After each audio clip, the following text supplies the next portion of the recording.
आप सबों को जय यीशु। आत्मदर्शन टीवी की ओर से इस बाइबल स्टडी प्रोग्राम में मैं आप सबों का हार्दिक स्वागत करता हूं। इस एपिसोड में हम शोक गीत का अध्ययन करेंगे और शोक गीत के 5 अध्याय हैं और इस ग्रंथ के अध्ययन के समय मैं 7 मुख्य बिंदुओं पर प्रकाश डालना चाहता हूं। सबसे पहले प्रस्तावना, दूसरा शोक गीत का लेखक, तीसरा शोक गीत का समय, चौथा शोक गीत में क्रिस्त, पांचवा शोक गीत के मुख्य शब्द, आयतें और अध्याय, छठवां शोक गीत का सर्वेक्षण, पांचवा शोक गीत की मुख्य शिक्षा। अब हम पहले बिंदु पर आते हैं अर्थात प्रस्तावना। शोक गीत प्रतापी यरूशलेम नगर की मृत्यु के बाद उसके दफन का वर्णन करता है। नगर के पतन के बाद जो लोग उसमें बच गए थे, उन्हीं के शोकमय अनुभवों के आधार पर इस पुस्तक की रचना की गई है। इन गीतों के रचयिता ने बाबुल द्वारा यरूशलेम के विनाश पर शोक प्रकट किया है। वह लोगों की दयनीय दशा तथा उनके कष्टों का वर्णन करता है। शोक गीत 5 गीतों का संकलन है। वह यहूदियों द्वारा ईश्वर के साथ विश्वासघात और उनके पापों का उल्लेख करता है और उनके लिए ईश्वर से दया, क्षमा और उद्धार की याचना करता है। दूसरा बिंदु, शोक गीत का लेखक। ग्रंथ में लेखक का नाम नहीं दिया गया है। यूनानी अनुवाद अर्थात सेप्तुअजिंत में यिर्मयाह के ग्रंथ के बाद शोक गीत जोड़ा गया है, क्योंकि इस अनुवाद में यिर्मयाह को इनका रचयिता माना गया है। लेखक स्वयं यरूशलेम के समुदाय का हिस्सा रह चुका है। वह 587 ईसा पूर्व में आई विपत्ति के बाद इन लोगों में से एक था। उसने अपने साथियों के दुख में भाग लिया था। वे सामूहिक विलाप स्रोतों से परिचित थे। अपने दुख को प्रकट करने के लिए वे उन स्रोतों की शैली अपनाते हैं। जिस विस्तृत रूप से शहर के पतन तथा वहां के रहने वालों के संकटों का वर्णन किया गया है, उसे ऐसा लगता है कि लेखक ने सब कुछ अपनी आंखों से देखा था। तीसरा मुख्य बिंदु, शोक गीत का समय।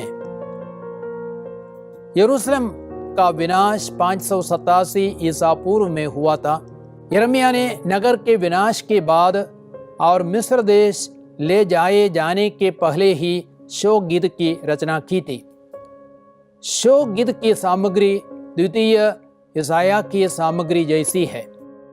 द्वितीय यशायाह 550 ईसा पूर्व के आसपास सक्रिय था। लेखक ने शोक गीत की रचना यरूशलेम में की थी।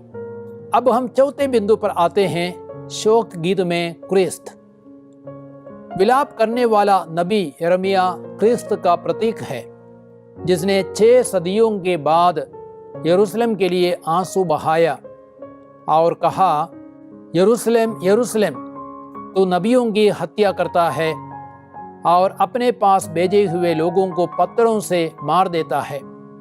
मैंने कितनी बार चाहा कि तेरी संतान को वैसे ही एकत्र कर लो, जैसे मुर्गी अपने चूजों को अपने डायनों के नीचे एकत्र कर लेती है, परंतु तुम लोगों ने इनकार कर दिया।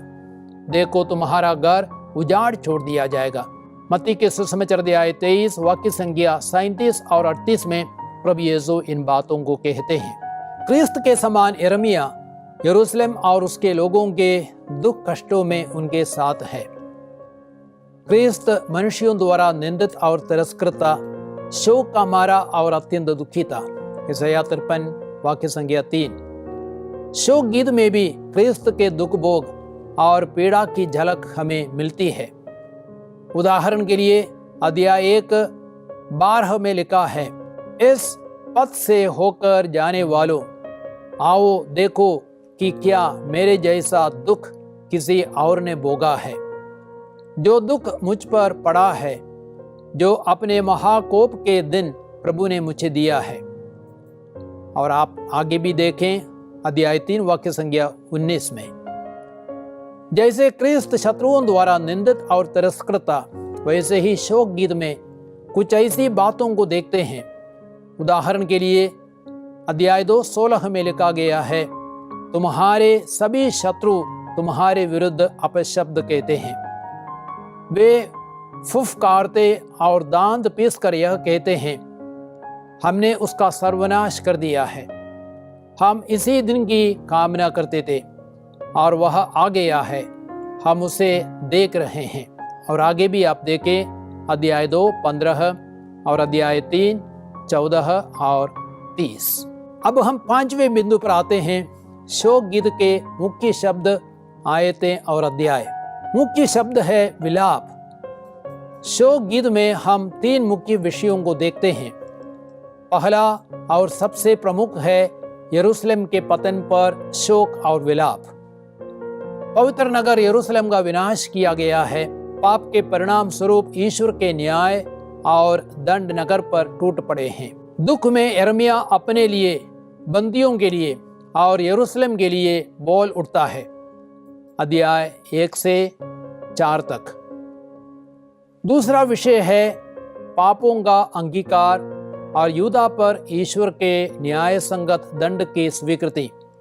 अध्याय 1 वाक्य संख्या 8, अध्याय 2 वाक्य संख्या 18-22, अध्याय 30 वाक्य संख्या 40 से 42 तक और अध्याय 4 वाक्य संख्या 6, अध्याय 5 वाक्य संख्या 7।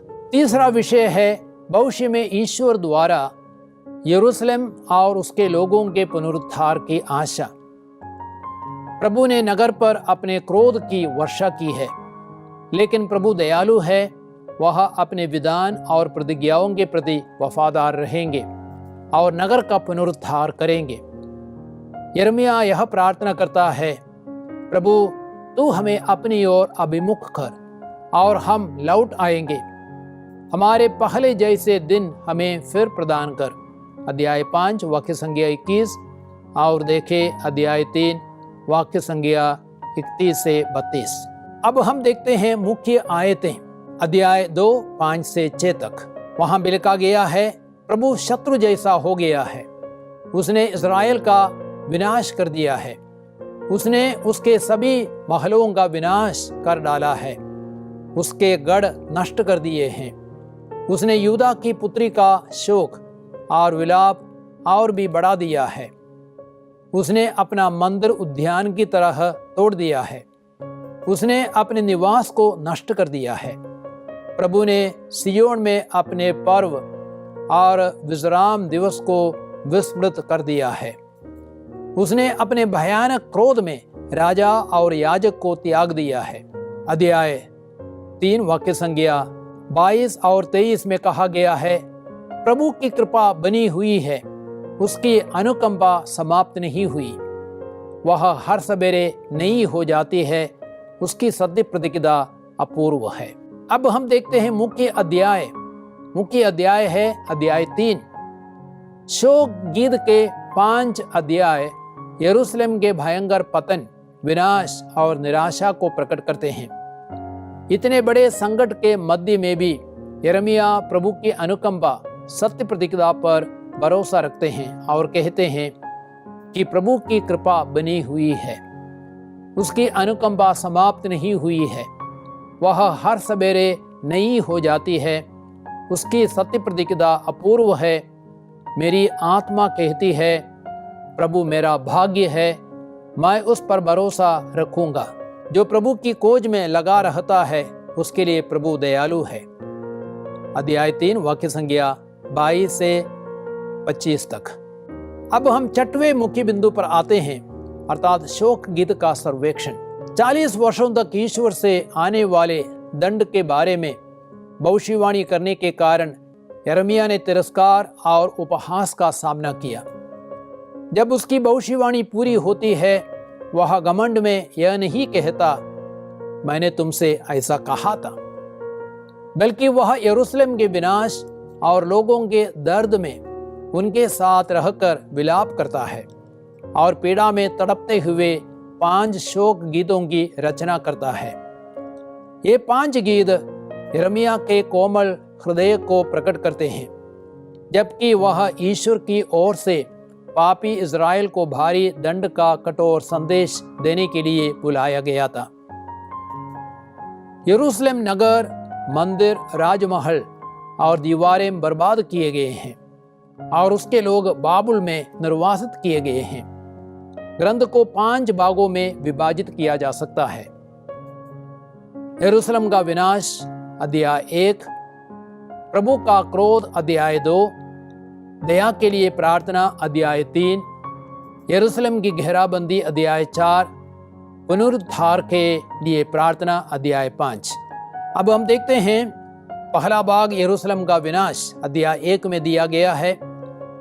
इस अध्याय में यिर्मयाह का विलाप अध्याय 1 से 11 तक में है और यरूशलेम जो एक व्यक्ति जैसा है उसका विलाप है अध्याय 1 12 से 22।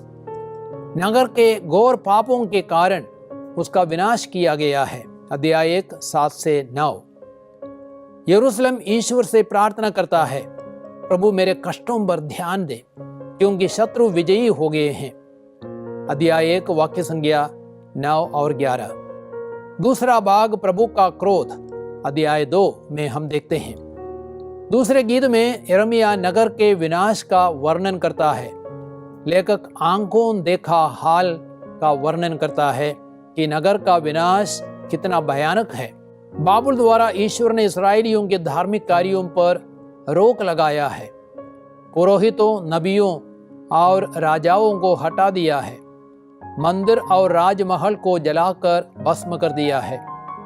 यिर्मयाह लोगों के साथ उनके कष्टों को याद कर विलाप करता है। दया के लिए प्रार्थना, यह तीसरा भाग है। इस तीसरे अध्याय के प्रथम 18 वाक्यों में यिर्मयाह लोगों के दुख, कष्ट एवं पीड़ा में सहभागी होते हैं और उन्हें अपना बना देते हैं।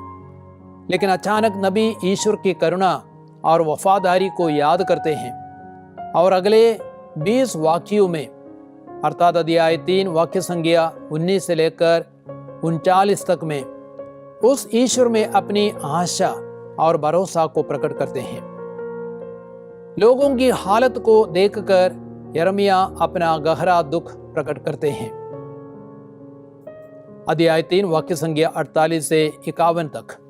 और ईश्वर से यरूशलेम की मुक्ति के लिए और उसके शत्रुओं से बदला लेने के लिए प्रार्थना करते हैं अध्याय 3 वाक्य संख्या 64 से 66 तक। अब हम चौथे भाग को देखते हैं, यरूशलेम की घेराबंदी अध्याय 4 में। नबी यरूशलेम की घेराबंदी को पुनः मन में लाता है और धनी एवं गरीब लोगों के कष्ट एवं भूखमरी की हालत को याद करता है। वह घेराबंदी के कारण विशेषकर नबी पुरोहित के पापों और मानवीय सहायता पर उनके मूर्खतापूर्ण भरोसे की समीक्षा करता है। गीत के अंत में एदोम को भावी दंड की चेतावनी दी गई है और यरूशलेम को आशा का संदेश दिया गया है अध्याय 4 वाक्य संख्या 21 से 22 तक।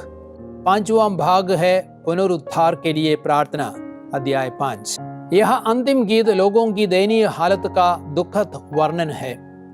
उनकी हालत उनके और पूर्वजों के पापों के परिणाम है अध्याय 5 वाक्य संख्या 7 और 16। नबी देश के पुनरुद्धार की कामना और प्रार्थना करता है।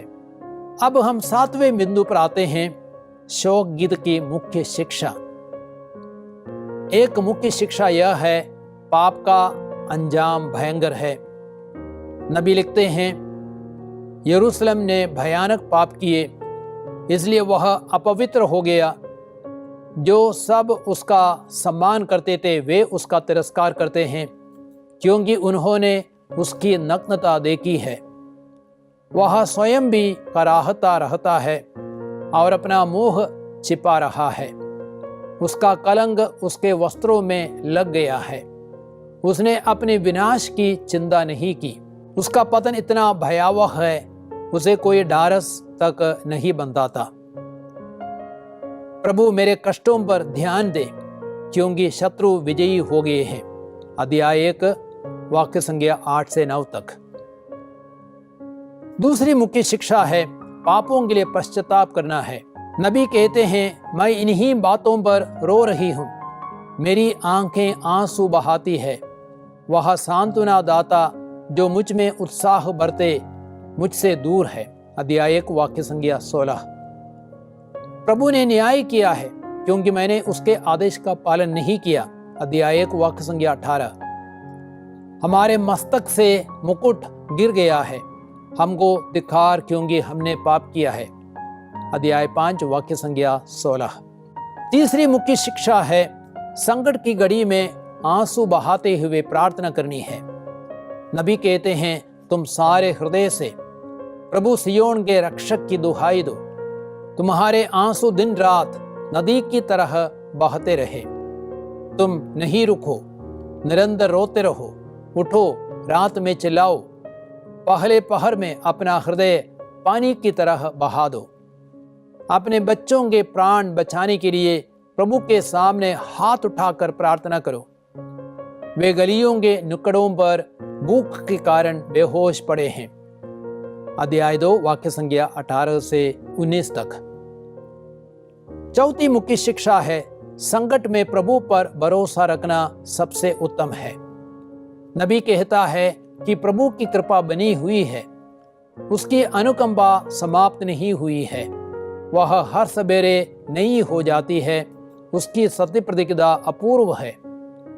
मेरी आत्मा कहती है, प्रभु मेरा भाग्य है, मैं उस पर भरोसा रखूंगी। जो प्रभु पर भरोसा रखता है, जो प्रभु की खोज में लगा रहता है, उसके लिए प्रभु दयालु है। मौन रहकर प्रभु की मुक्ति की प्रतीक्षा करना यही सबसे उत्तम है। अध्याय 3 वाक्य संख्या 22 से 26 तक। तो प्यारे भाइयों और बहनों, आप लोगों ने शोक गीत का एक परिचय पाया है, और मेरी आशा है आप अभी उस ग्रंथ को पढ़ेंगे, आप और अच्छी तरह समझ पाएंगे।